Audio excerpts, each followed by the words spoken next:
베드로와 요한은 성전 미문 앞에서 구걸하던 암둔뱅이를 고쳐준 일 때문에 갇혀 있어야 했습니다.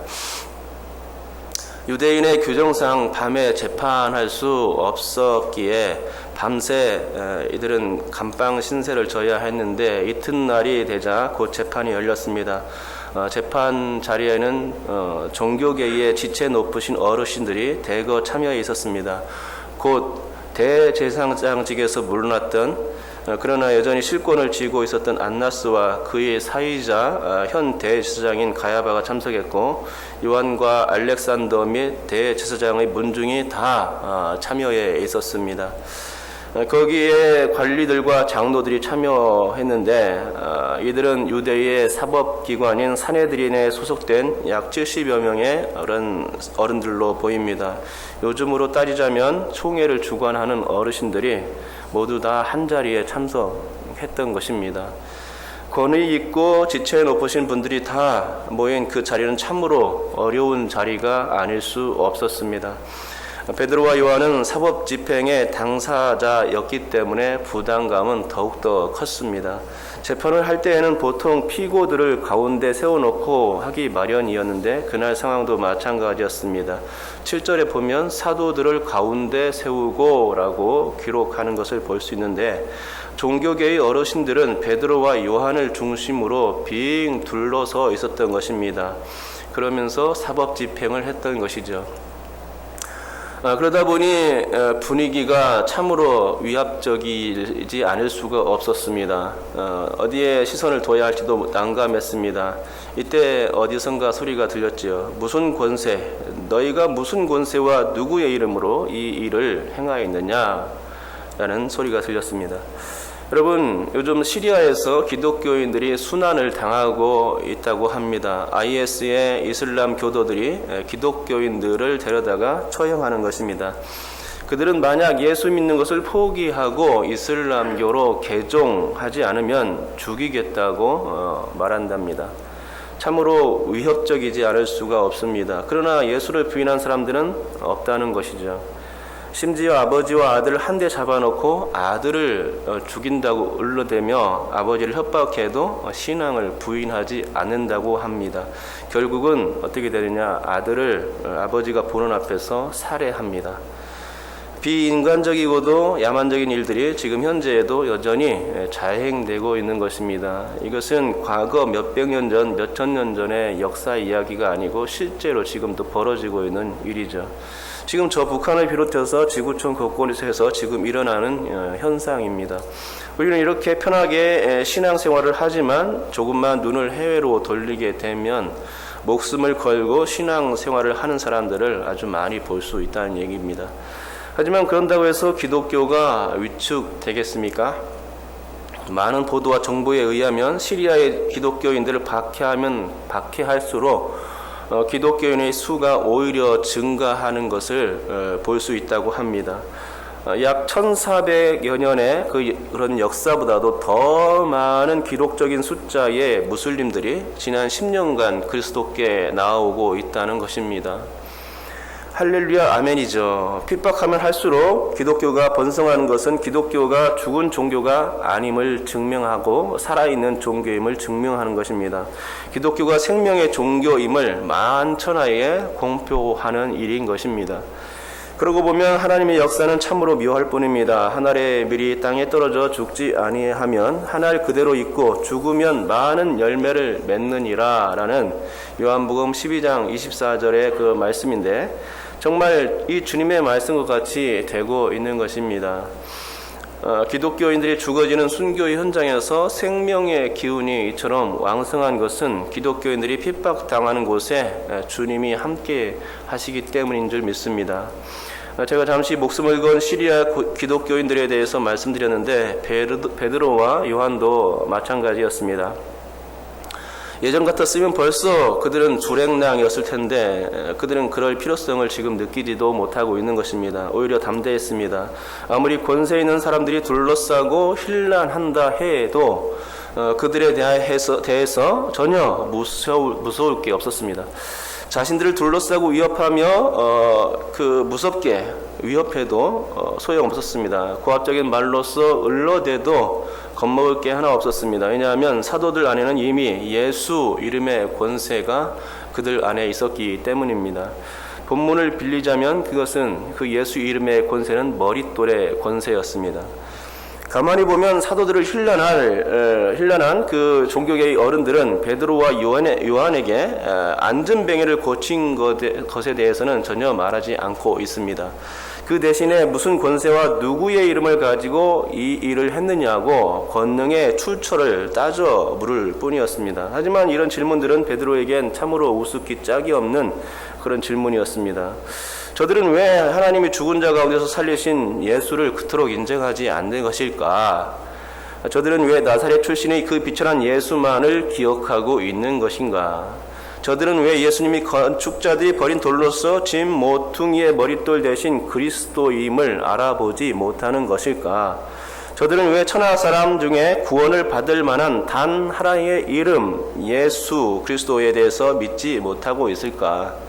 저들은 왜 예수 믿으면 병도 치료받고 영적인 구원도 받을 수 있음을 깨닫지 못하는 것일까? 하나님을 섬기고 하나님의 율법을 받들어 섬기는 이 종교계의 어르신들이 왜 영적인 까막눈이 되어 있는 것일까? 이게 베드로의 생각이었을 겁니다. 저들이 알려고 하지도 않고 관심도 가지지 않으려는 예수, 그렇지만 그런다고 해서 절대로 부정할 수 없는 권세를 가진 예수 그리스도, 베드로는 그걸 저들에게 알려주고 싶었습니다. 베드로는 자신들의 권위와 권세를 앞세우려는 저 종교계 지도자들의 마음속을 훤히 꿰뚫어 보고 있었던 것입니다. 그래서 예수 그리스도의 권세를 알려주고 싶었던 것입니다. 저들은 예수가 아직도 나사렛 출신 목수의 아들로 알고 있는데 그게 아님을 확실히 해줄 필요가 있었던 것이죠. 그래서 건축자들의 버린 돌에 대해서 비유를 했던 것입니다. 건축자들이면 좋은 돌을 알아봐야 하는 게 당연한 이치였습니다. 그런데 진짜 좋은 돌임에도 그걸 알아보지 못하고 버린 것입니다. 그런데 나중에 알고 보니 그 버려진 돌이 건물에서 가장 중요한 짐 모퉁이의 머릿돌감이었던 것입니다. 베드로가 하고픈 얘기가 바로 이거였죠. 즉 너희들이 저 어리석은 건축자들과 같다라고 베드로는 겁도 없이 감히 종교 지도자들의 권세와 권위 앞에서 함부로 입을 놀리고 있었던 것입니다. 즉 너희들은 종교 지도자를 자처하면서도 머릿돌을 알아보지 못했다라고 비난을 퍼부었던 것입니다. 베드로는 너희들이 하나님을 섬긴다고 하면서도 어찌 그 하나님의 아들인 예수 그리스도는 알아보지 못했고 또 그를 버렸느냐고 맞섰던 것이었지요.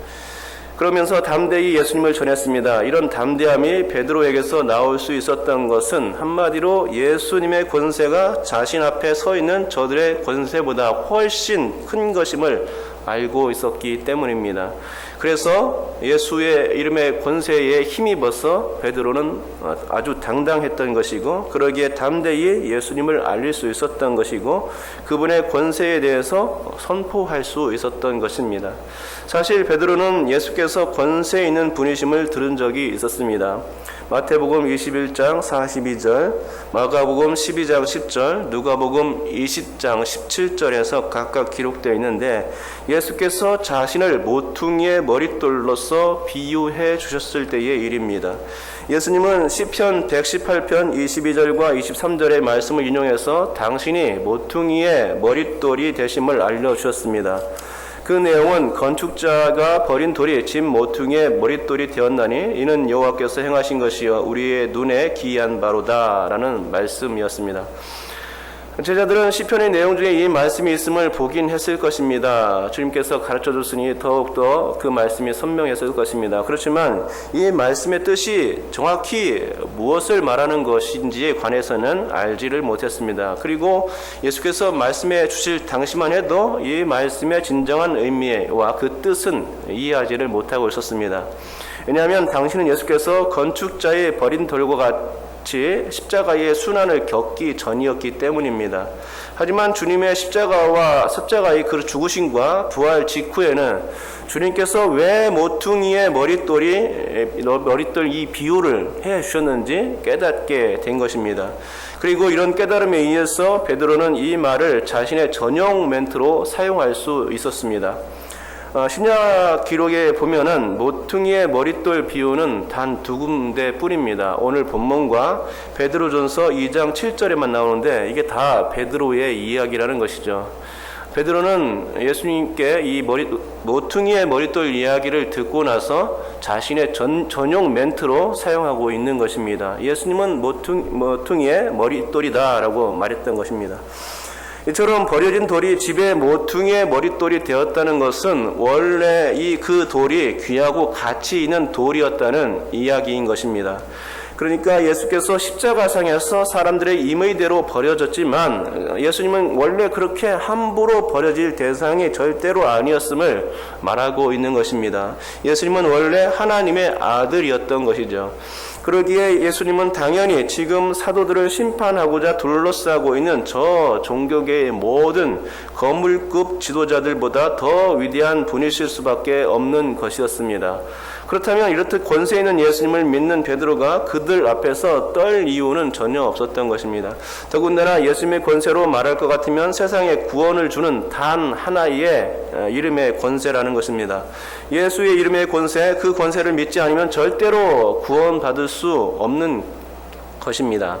종교 지도자들이 아무리 큰 소리치고 예수와 그의 부활을 전하지 말라고 협박한다 해도 통하지 않을 이유가 바로 여기에 있었던 것이죠. 예수님의 부인할 수 없는 권세 때문입니다.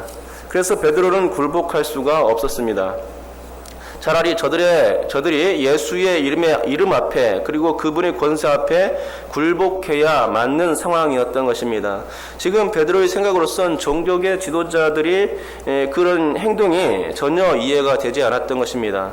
사람을 심판할 권세를 가진 예수님을 믿지 아니하면 얼마나 끔찍한 처벌이 심판이 주어질지 베드로는 알고 있었던 것입니다. 그러기에 지금 베드로가 불쌍한 게 아니죠. 지금 재판을 받고 있다고 해서 그리고 위협을 받고 있다고 해서 불쌍한 게 전혀 아닙니다. 그게 아니라 오히려 베드로가 저들을 보면서 긍휼의 마음이 들 수밖에 없었던 상황이라 하겠습니다. 적어도 베드로와 요한의 입장에서는 그게 맞습니다.